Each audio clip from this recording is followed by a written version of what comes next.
पवित्र शास्त्र बाइबल आध्यात्मिक मार्गदर्शन की प्रस्ताव के खजाना के रूप में भरल बा। एकर उद्देश्य सगरी मानव की इतिहास में परमेश्वर का योजना और उनकरी उद्देश्य के प्रकट करेला।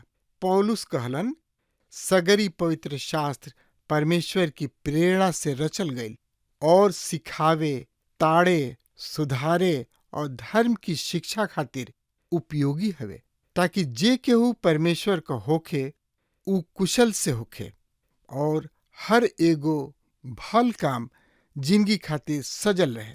जिंदगी के राह कार्यक्रम का यह लक्ष्य है कि सगरी बातन में आप सबका दिशा निर्देश करी, मने रास्ता दिखावी। कृपा करके देखी, सुनी, ताकि परमेश्वर आपकी जिंदगी का मार्गदर्शक बन सके। दया करी प्रभु रउआ, दया करे ना हो, दया करे ना। भक्त करेलन को हरिया, दया करे ना। भक्त करेलन को हरिया, दया करे ना। दया करी प्रभु रउआ, दया करे ना हो, दया करे ना। दया करी प्रभु रउआ, दया करे ना हो, दया करे ना। भक्त करेलन को हरिया, दया करे ना। भक्त करेलन को हरिया, दया करे ना।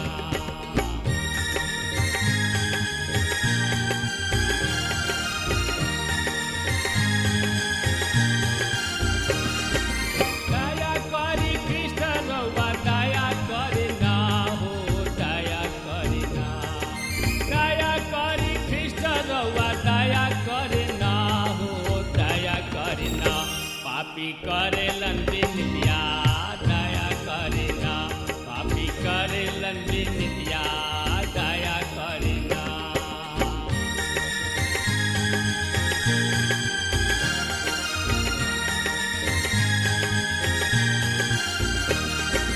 हाथ जोड़ी करी प्रभु शरण में सिसवा, दया करे ना। हाथ जोड़ी करी प्रभु चरण में सिसवा, दया करे ना। सेवक मांगेलन बरतनवा, दया करे ना। सेवक मांगेलन बरतनवा, दया करे ना। दया करे ना प्रभु, दया करे ना जी, दया करे ना। दया करी प्रभु रउआ, दया करे ना हो, दया करे ना। भक्त करेलन को हरिया, दया करे ना। सेवक करेलन को हरिया, दया करे ना। सेवक करेलन को हरिया, दया करे ना। जैसे कि रहुआ के मालूम बा कि एह दिन में हमनी के प्रकाशित वाक्य किताब के अध्ययन कर रहल बानी जा। पिछला संदेश में हमनी के देखनी है जा श्रोता मित्र भाई बहन, प्रकाशित वाक्य किताब 9 अध्याय के, और आज हमनी के देखे के प्रकाशित वाक्य किताब 10 अध्याय के 1 से 11 पद के। और ये अध्याय के विषय है श्रोता मित्र भाई बहन, 6वां और 7वां तुरही के बीच अवकाश। मित्र, अध्याय 10 6वां तथा 7वां तुरही के मध्य रिक्ति बा। 6वां और 7वां मोहर के बीच 7वां अध्याय एगो रिक्त स्थान रहे। यहाँ 10वां अध्याय बा। ये अध्याय में एगो शक्तिशाली स्वर्गदूत से परिचय करवावल गुल बा। अध्याय 11 में दुगो गवाह से परिचय हुई, पर उनकर पहचान ना हो पाई। श्रोता मित्र भाई बहन, त एकरा बारे में और ज्यादा से ज्यादा जानकारी खातिर वा आपन पवित्र शास्त्र बाइबल निकाल ली। निकाल हनी। हाँ तो ओहमे देखी श्रोता मित्र भाई बहन, प्रकाशित वाक्य किताब 10 अध्याय 1 से 4 पद एह तरी से बखान कर रहल बा। फिर हमरा के एगो औरी बलवान स्वर्गदूत बादर ओढ़ले सड़क से उतरत लौकत। ओकर कपार पर मेघ धनुष रहे, ओकरा मुंह सूरज खानी और ओकर गोड़ आगी के खामा जैसन रहे। ओकरा हाथ में खुलल एगो छोट किताब रहे। ऊ आपन दहिना गोड़ समुद्र पर और बाया गोड़ धरती पर धैले रहे। ऊ तेज आवाज से ऐसे चिल्लाइल ले जैसे कि कोनो सिंह दहाड़ता। जब ऊ चिल्लैले त गर्जन के 7 गो आवाज सुनाई दिहलस। जब गर्जन के 7 आवाज हो चुकल त हम लिखही वाला रही त हमके सड़क से एगो आवाज ई कहत सुनाई दिहल, जौन बात गर्जन के 7 गो आवाज कहले बा उन्हीं पर मोहर लगा द और ऊ जन लिख। हाँ श्रोता मित्र भाई बहन, यहाँ हमने के एगो शक्तिशाली स्वर्गदूत के एगो छोट किताब के साथ देखतानी जा। कुछ मशहूर यानी कि सुप्रसिद्ध बाइबल विद्वान इस शक्तिशाली स्वर्गदूत के मसीह मानताणे, पर दूसरा विद्वान एकरा के केवल एगो शक्तिशाली स्वर्गदूत ही मानताणे, मसीह ना। दूसरा विद्वान सही बा, ई सही में एगो शक्तिशाली स्वर्गदूत ही हवे, मसीह ना हवे। मसीह यीशु प्रकाशित वाक्य में स्वर्गदूत के रूप में प्रकट नैखन भइल। हाँ, ई पुराना नियम में ठीक बा। पूर्व अवतरित मसीह यीशु के स्वर्गदूत के रूप में देखल गईल, पर जब ऊ हमनी के मानवता के धारण क लिहले, क्रूस पर हमनी के पाप के बदले बलिदान हो गईले और तीसर का दिन मृतक में से जीवित स्वर्ग में परमेश्वर के साथ आपन महिमा में जा बैठल बाड़े। त अब उनका के स्वर्गदूत के रूप में धारण करे के आवश्यकता नइखे। ऊ अब महिमा नियुक्त प्रभु हवे। जब ऊ एह धरती पर रहन त स्वर्गदूत के रूप में ना रहन, ई एगो मनुष्य के रूप में रहन। ऐसे प्रकाशित वाक्य में ऊ एगो महिमा नियुक्त मसीह हवे। हमनी के एह बात के अपना सामने राखे के बा कि हम एह किताब में प्रभु यीशु मसीह के खुला चेहरा देख रहल बानी जा। उनकर स्पष्ट और वास्तविक रूप हमनी के सामने बा और प्रत्येक अध्याय में हम उनकर महिमा, उनकर व्यक्तित्व तथा उनकर सामर्थ के देख रहल बानी जा। और अब प्रभु यीशु मसीह उन्हें ठुकरावे वाला संसार पृथ्वी के सामने न्यायाधीश के रूप में बाणे। प्रेरित यूहन्ना लिखताणे, फिर तोहरा के ओही तरीके हम ऐसने ही एगो बलवान स्वर्गदूत से प्रकाशित वाक्य 5 अध्याय में भेंट कर चुकल बाणे। स्पष्ट बात श्रोता मित्र भाई बहन की ई स्वर्गदूत प्रभु यीशु मसीह ना हवे। ऐसे स्वर्गदूत बदरी ओढ़ले रहन। ई प्रभु यीशु मसीह के विशेष उप राजदूत के रूप में उनकर वर्दी रहे। उनका कपार पर मेघ धनुष रहे।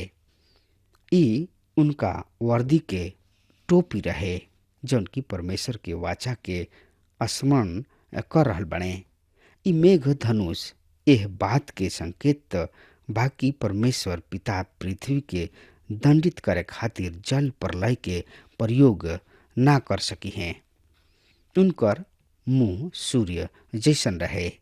ई प्रभु यीशु मसीह के महिमा के चिन्ह श्रोता मित्र भाई बहन, जैसे कि हमने के प्रकाशित वाक्य 1 अध्याय के 16 पद में पढ़ चुकल बनी जा। उनकर मुंह मंडल दोपहरिया के सूर्य के समान चमकत रहे। स्वर्गदूत प्रभु यीशु मसीह के उपस्थिति में से आयल बा। ऐसे उनकर मुख सूर्य जैसन रहे। उनकर गोड़ अग्नि के खंभा सदृश रहे। उ भी उनकर वर्दी के अंग ह। ई स्वर्गदूत एगो विशेष गंभीर व पवित्र दंड के घोषणा करे खातिर आइल बा। सब बात ई स्पष्ट कर रहल बिया कि ई स्वर्गदूत प्रभु यीशु मसीह के एगो विशेष बिंदु के तरफ बढ़ रहल बा। मित्र, प्रभु यीशु मसीह समस्त पृथ्वी के न्यायाधीश हवे। प्रकाशित वाक्य किताब 10 अध्याय के 2 से 3 पद एह तरी से बतावता। उनका हाथ में खुलल एगो छोट किताब रहे। उ आपन दहिना गोड़ समुद्र पर और बाया गोड़ धरती पर धैले रहले। उ तेज आवाज से चिलैले जैसे कि कोनो सिंह दहाड़ता। जब उ चिलैले त गर्जन के 7 गो आवाज सुनाई दिहलस। मित्र, खुलल छोट से किताब एकरा विषय में बाइबल विद्वान के 2 गो विचार बा। आचार्य वर्णन मैगी के विश्वास बा कि ई किताब 5 अध्याय में उल्लेखित 7 मोहर में बंद किताब बा। उनकर मोहर खोले खातिर केहू ना मिलल। ए किताब के अतिरिक्त हमनी के सामने अन्य कोनो किताब नइखे। स्पष्ट बा ए किताब के खातिर यहाँ बेबीलोन शब्द के स्थान पर दूसरा शब्द प्रयोग कइल गइल बा। 7 मोहर वाली बेबीलियोन शब्द के प्रयोग भइल बा, पर ई एकर उहे किताब होखे के संभावना के कम ना करला। अब यदि ई छोट किताब के उहे 7 किताब उहे 7 मोहर लगा के बंद क दिहल गइल किताब ह, त हम देखतानी कि सबसे पहिले ई किताब परमेश्वर पिता के हाथ में रहे। प्रकाशित वाक्य किताब 5 अध्याय के 1 पद और ई ध्यान देवे जोग बात बा कि ई कौना आधार पर सबसे पहिले वध कइल गइल मेमना अर्थात परमेश्वर पुत्र के हाथ में दे दिहल गइल। ई प्रभु यीशु मसीह के हाथ में सौंपल गइल, जौन की केवल ऐसन रहन जौन की एकरा खोले के योग्यता राखत रहन। 7 गो मोहर के खोले के द्वारा ई किताब खोलल गइल और ई 7 गो तुरही सब जौना में 6 फूकल जा चुकल बिया और एगो शेष बा। एक किताब के भाग ह श्रोता मित्र भाई बहन। मोहर खोलला के पश्चात प्रभु यीशु मसीह एक किताब के एक शक्तिशाली स्वर्गदूत के हाथ में दे देताड़े और स्वर्गदूत प्रेरित यूहन्ना के हाथ में दे देताड़े कि ऊ एकरा के खोले। मित्र, ई किताब पृथ्वी के अधिकार पत्र ह और एकरा में महाक्लेश काल के खातिर दंड लिखल बा, जेकरा खातिर प्रभु यीशु मसीह अपन सामर्थ व अधिकार में आ रहल बने। किताब अब खुल चुकल बा और दंड घोषित कइल जा रहल बा और हर एगो दंड के स्पष्ट प्रदर्शन ह। ई किताब अब ए शक्तिशाली स्वर्गदूत के अधिकार ह, जेकरा द्वारा समुद्र तथा पृथ्वी के मसीह यीशु खातिर दावा करताणे। अर्थात पृथ्वी और ई समुद्र दोनों सृष्टिकर्ता परमेश्वर के ह। ऊ आपन एगो गोड़ समुद्र पर तथा दूसरा पृथ्वी पर राख के दोनों के परमेश्वर के खातिर दावादारी ह। पवित्र बाइबल हमनी के स्पष्ट बतावले कि पृथ्वी और जौन कुछ ओकरा पर बा उ सब परमेश्वर के ह। राउर जमीन, राउर खेत, सब कुछ परमेश्वर के ह, काहे कि ई पृथ्वी पर बा और जौन समुद्र में बा उ भी परमेश्वर ही के ह, काहे कि ऊ समुद्र में बा। श्रोता मित्र भाई बहन, छोट किताब ई प्रकट करतिया कि महाक्लेश के समय अब अधिक ना ह। हमनी के आधा राह अब अधिक नइखे। पृथ्वी के आधा राह तय कर चुकल बानी जा और अब लिखे के अधिक नइखे, ऐसे किताब छोट बा। मित्र, महाक्लेश काल एगो छोट काल होई। प्रभु जी कहले ई संक्षिप्त समय होई। दानियल नबी के ए 7 बरिस के समय बतौले बाणे। प्रकाशित वाक्य किताब 10 अध्याय के 3 पद बता रहल बा और तेज आवाज से ऐसे चिलैले जैसे कि कोनो सींग दहाड़ता। जब वो चिल्लैले त गर्जन के 7 गो आवाज सुनाई दिहलस। मित्र, ई 7 गर्जन के शब्द ह स्वर्गदूत के दावा के खातिर परमेश्वर के आमीन ह। इसराइल प्रजा परमेश्वर के वाणी के गर्जन कहत रहन। ई 7 गर्जन परमेश्वर के आवाज ह। हमार विश्वास बा कि ई प्रभु यीशु मसीह के आवाज ह, जौन की स्वर्गदूत के दावा के पक्का कर रहल बा, काहे कि उन्हें पृथ्वी पर आपन राज स्थापित करे के खातिर आवे के बा। प्रकाशित वाक्य किताब 10 अध्याय के 4 पद।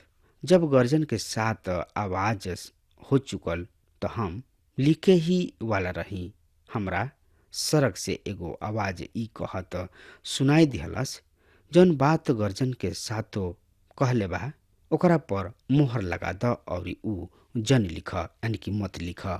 श्रोता मित्र भाई बहन, यूहन्ना के लिखे के खातिर मना कइल गइल बा। अब जबकि ई किताब मसीह यीशु के प्रकाशन ह, यहाँ सब कुछ बेपर्दा यानी कि अनावृत कइल जा रहल बा, त यहाँ छुपावे के बात काहे हो रहल बा। मित्र, एक किताब में केवल यह एगो स्थान बा जहाँ कुछ छिपावे के बात कइल जा रहल बा। पर यही अध्याय में प्रभु यीशु मसीह स्पष्ट करताड़े कि उ मनुष्य कुछ नैखन छिपौले, सब कुछ ओकरा पर प्रकट क देले बाड़े।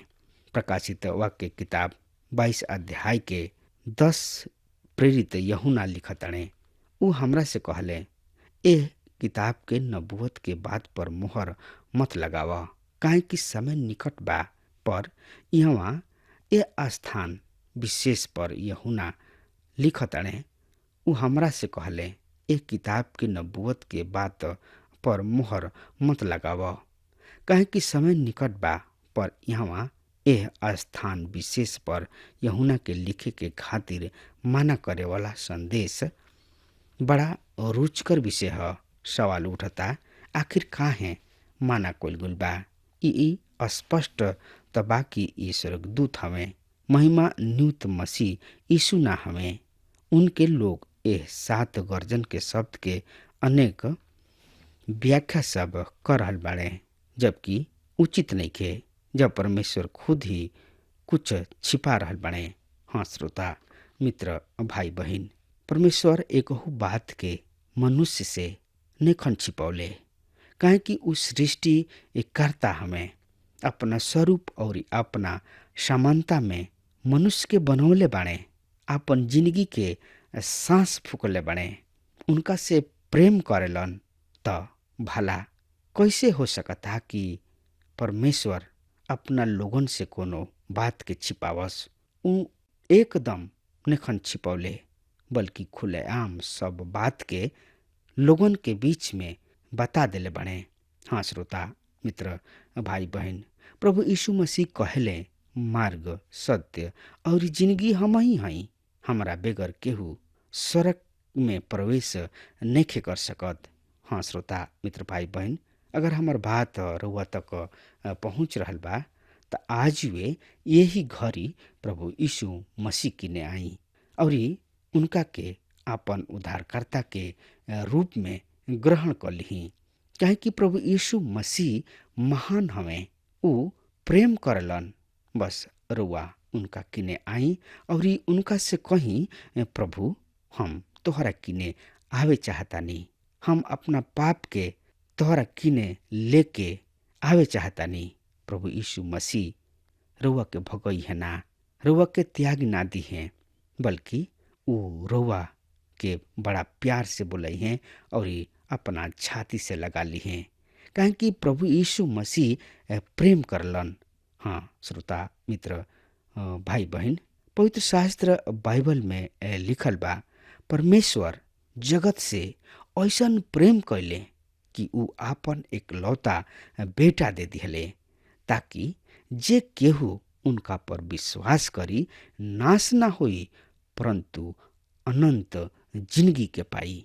हाँ श्रोता मित्र भाई बहन, रउआ पाप के चलते राउर क्षमा करे खातिर आपन जान ओह गलोरी के क्रूस पर दे दिहले ताकि हमनी के बचावल जाई जा। हाँ श्रोता मित्र भाई बहन, रुआ प्रभु यीशु मसीह के ने आई और कहीं प्रभु जी हमरा जिंदगी के नैया के पतवार तू ही बन जा, न तो हमार नैया बीच मझधार में डूब जाई। हाँ मित्र, प्रभु यीशु मसीह एगो ऐसन पतवार हवे जौन की उनका जैसन केहू नइखे। उ प्यार करेलन और नैया के बीच मझधार में डूबे ना दी हैं, बल्कि ओ खे के किनारे लगा दी हैं और रउआ के स्वर्ग में जगह दी हैं। लेकिन ई सब कब होई श्रोता मित्र भाई बहन? जब रउआ प्रभु यीशु मसीह के उद्धारकर्ता के रूप में स्वीकार करब, उनका पर विश्वास करब, तबे ई संभव बा, ना तो संभव नइखे। काहे कि ई बात जौन रउआ सुन रहल बानी 100% एकदम सच है। एकरा से पहले कि रउआ ऊपर विपत आ जाए, कोनो परेशानी में फंस जाई, कोनो समस्या में फंस जाई, रउआ प्रभु यीशु मसीह के ने आई और ओह समस्या से, ओह रोग से छुटकारा पाई। हाँ मित्र, अब हमार समय खत्म हो रहा बा, तब तक खातिर वो हमरा के आज्ञा दी। परमेश्वर रउआ के बहुते बहुते आशीष देश। आमीन। हमके विश्वास बा कि ई कार्यक्रम आप सब खातिर फायदेमंद सिद्ध भइल हुई। अगर आप सबके लगे बाइबल से चाहे आपकी निजी जिंदगी से कोनो सवाल होके, चाहे कोनो समस्या खातिर प्रार्थना करावे चाहतनी, तो हमारी फोन नंबर पर जरूर संपर्क करें और आज का दिन आप खातिर सुखद बनावे।